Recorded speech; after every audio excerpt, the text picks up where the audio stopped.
आता मुंबई उपनगरातल्या टॉप 9 बातम्या आपण बघूया। मुंबईच्या सांताक्रूज केंद्रात 9 वर्षांमधल्या डिसेंबरमधल्या निचांकी तापमानाची नोंद। पुढील काही दिवस तापमानात घट कायम राहणार, तर पारा 13 अंशांवर। ठाणे जिल्ह्याला पुन्हा हुडहुडी 12 अंश सेल्सिअस तापमानाची नोंद। डिसेंबर महिन्यातील आतापर्यंतच्या निचांकी तापमानाची नोंद। मुंबईच्या हवेतील नायट्रोजन डायऑक्साईडच्या पातळीमध्ये वाढ झाली आहे। माझगाव, कुर्ला, वांद्रे संकुल सर्वाधिक प्रदूषित आहे। हवा प्रदूषणामुळे नागरिकांना विविध आजारांचा धोका आहे।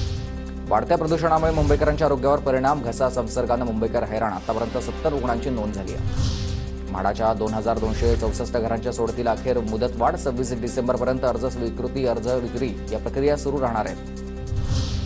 भुयारी मेट्रोकडे मुंबईकरांची पाठ। दुसऱ्या महिन्यामध्ये प्रवासी संख्येत 68,000हून अधिकनं घट झाली आहे। आरबीकेसी टप्प्याला प्रवाशांकडून प्रतिसाद नाहीये।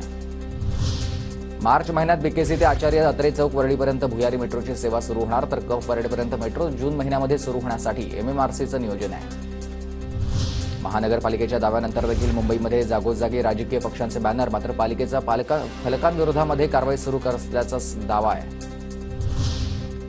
टीसमधील कंत्राटी कर्मचाऱ्यांना दिलासा। विद्यार्थ्यांचं शैक्षणिक नुकसान सध्या टळलंय। 115 कंत्राटी कर्मचाऱ्यांना आणखी 2 महिने दिलासा आहे।